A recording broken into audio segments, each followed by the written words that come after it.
नाराजगी थी? जितिन प्रसाद इतना ज्यादा नाराज क्यों थे कि जो छोड़कर चले गए आप लोगों के साथ? नहीं, मैं समझता हूं कि ये उनका अपना फैसला है, लेकिन निश्चित तौर से कांग्रेस पार्टी ने जो उनको मान सम्मान, जो उनकी पहचान दी, उनके परिवार की और उनकी पहचान कांग्रेस पार्टी ने दी है।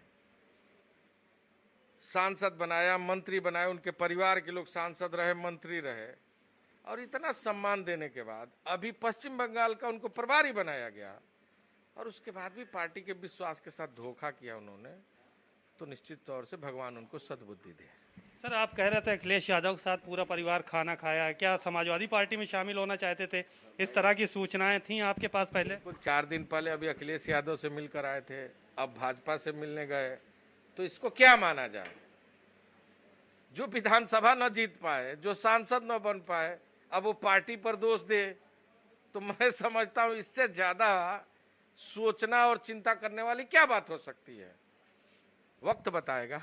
कैमरामैन सुंदरम के साथ सीमा नकवी, भारत समाचार, लखनऊ। चलिए, इसी के ऊपर ज़्यादा जानकारी के साथ हमारे साथ संवाददाता जुड़ेंगे, लेकिन उससे पहले कांग्रेस के प्रदेश अध्यक्ष अजय कुमार लल्लू जी हमारे साथ जुड़ गए हैं। अजय कुमार लल्लू जी, स्वागत है आपका भारत समाचार में। कहीं ना कहीं जितिन प्रसाद की तरफ से एक बहुत बड़ा फैसला लिया गया है। उन्होंने 2022 के विधानसभा चुनाव से पहले बीजेपी ज्वाइन कर ली है। आगे इसके आगे आपकी क्या कुछ रणनीति रहेगी? देखिए, कांग्रेस पार्टी एक विचारधारा की पार्टी है, सबको लेकर चलने वाली पार्टी है, और निश्चित तौर से कांग्रेस पार्टी ने सेवा, संघर्ष और समर्पण और त्याग की भावना से राजनीति किया है जी। श्री जितिन प्रसाद जी की पहचान, मान सम्मान, सांसद, मंत्री, विधायक बनाने का काम कांग्रेस पार्टी ने किया था। अभी उनको बंगाल का प्रभारी भी बनाया था। इतना सम्मान देने के बाद भी जो व्यक्ति पार्टी के साथ विश्वासघात करे, ऐसे व्यक्ति के बारे में हम क्या बात करें? मैं समझता हूं कि राजनीति में कभी कभी सत्ता भी मिलता है, तो कभी कभी अंगारों पर भी चलना पड़ता है, संघर्ष भी करना पड़ता है, समर्पण भी करना पड़ता है, त्याग भी करना पड़ता है, लेकिन सत्ता सुख सदैव नहीं मिलता। और जो आदमी संघर्ष न कर सके, मैं आपको बड़े विनम्रता के साथ कहना चाहता हूं कि जिसको पार्टी ने अभी 2017 में विधानसभा का प्रत्याशी बनाया था, 2019 में लोकसभा का प्रत्याशी बनाया था, बंगाल का प्रभारी बनाया, अब इससे ज्यादा सम्मान कोई पार्टी क्या दे सकती? 2 बार कैबिनेट मंत्री, एचआरडी मिनिस्ट्री, पेट्रोलियम मंत्रालय, सड़क परिवहन मंत्रालय, और जिस संस्था ने उनको पहचान दिया, दूसरी संस्थान के बारे में कह रहे हैं। मैं समझता हूं कि ये दुखद विषय है। राजनीति में विचारों का आदान प्रदान होता है, लेकिन ऐसे कोई व्यक्ति बदलता है, मैंने पहली बार देखा है। बिल्कुल। अजय जी, आपको क्या लगता है, ऐसी क्या नाराजगी थी जिसके चलते जितिन प्रसाद जी को इतना बड़ा फैसला लेना पड़ा, उन्होंने पार्टी को ही छोड़ दिया? कोई नाराजगी नहीं है, तो सत्ता सुख भोगने के आदी हो गए हैं, सड़क पर संघर्ष नहीं करना चाहते, लाठी नहीं खाना चाहते, विपक्ष की भूमिका नहीं अदा करना चाहते, इसलिए भाग गए, और कोई बात नहीं है। क्या नहीं दिया पार्टी ने उनको? उतना सम्मान तो मुझे नहीं लगता कि किसी व्यक्ति को मिला। सम्मान न पचा पाए तो ये उनका विषय है। बिल्कुल बिल्कुल। अजय कुमार लल्लू जी, इस फैसले को, जितिन प्रसाद जी के इस फैसले को कहीं ना कहीं कांग्रेस के लिए एक बड़ा झटका माना जा रहा है। आपके क्या विचार हैं इस पर?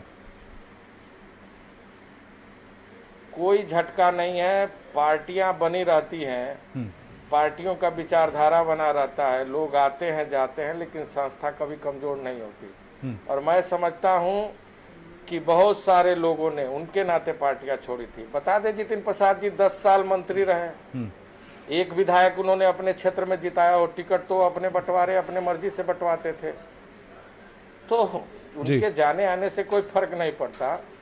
पार्टियां बनी रहेंगी, संस्थान बने रहेंगे, विचारधाराएं बनी रहेंगी। और आज देश में तानाशाही के खिलाफ, भ्रष्टाचार के खिलाफ, अन्याय के खिलाफ, उत्तर प्रदेश में आज चाहे वो जहरीली शराब, 4 साल में जो 500 लोगों से अधिक लोगों की मौत हुई, उसके खिलाफ आज कांग्रेस पार्टी सड़कों पर संघर्ष कर रही है। हाथरस की बेटी को न्याय दिलाना, उन्नाव की बेटी को न्याय दिलाना हो, शाहजहांपुर की बेटी को न्याय दिलाना हो, आदिवासी भाई बहनों को न्याय दिलाना हो, अगर उनकी निर्मम हत्या हुई थी तो आदरणीय प्रियंका गांधी जी ने कमान संभाली थी और सड़कों पर संघर्ष किया था और न्याय के लिए लड़ने का काम किया था। नौजवान बेरोजगारों की आवाज को लेकर आज आदरणीय प्रियंका गांधी जी सड़कों पर संघर्ष कर रही हैं और हमें भरोसा और विश्वास है कि 2022 में उत्तर प्रदेश की जनता का आशीर्वाद कांग्रेस पार्टी को मिलेगा। बिल्कुल। अजय कुमार लल्लू जी, कहीं ना कहीं जितिन प्रसाद को एक बड़ा विजय, माफ करिएगा, कांग्रेस का नेता माना जाता रहा है और एक वरिष्ठ नेता के तौर पर उन्हें देखा जाता रहा है। आपको क्या लगता है उनके जाने से बीजेपी में शामिल होने के बाद कांग्रेस को कितना बड़ा झटका लगा है और आने वाले समय में इसका क्या कुछ असर देखने को मिल सकता है? देखिए, मैं ये समझता हूं कि कांग्रेस ने अगर उनको मान मर्यादा सम्मान पहचान न दिया हो तो दोष लगाएं तो अच्छा है, लेकिन सब कुछ पाने के बाद अगर कोई आदमी पार्टी के साथ गद्दारी करे, विश्वासघात करे तो इससे बड़ा दुखद विषय नहीं हो सकता। और किसी के जाने आने से किसी पार्टी में कुछ नहीं होता। पार्टी विचारधारा की होती है, पार्टी त्याग की होती है, पार्टी समर्पण की होती है, पार्टी संघर्ष की होती है और कांग्रेस पार्टी के संघर्षों का इतिहास है और संघर्ष कांग्रेसियों ने किया है और मैं समझता हूं कि किसी के जाने से कोई फर्क नहीं पड़ता। बिल्कुल। आगे क्या कुछ रणनीति रहेगी आपकी अजय जी? हम मजबूती के साथ रहेंगे, क्षेत्र में जनता की आवाज उठाएंगे और गांव, गरीब, खेत खलियान, किसान, नौजवान की बात को लेकर सड़कों पर आंदोलन करेंगे और निश्चित तौर से 2022 में उत्तर प्रदेश की जनता का आशीर्वाद प्राप्त करेंगे। जी बिल्कुल। अजय कुमार लल्लू जी, यहाँ पर खबर ये भी है कि कांग्रेस, चलिए जुड़ने के लिए बहुत बहुत धन्यवाद। तो हमारे साथ जुड़े हुए थे अजय कुमार लल्लू जी, कांग्रेस के प्रदेश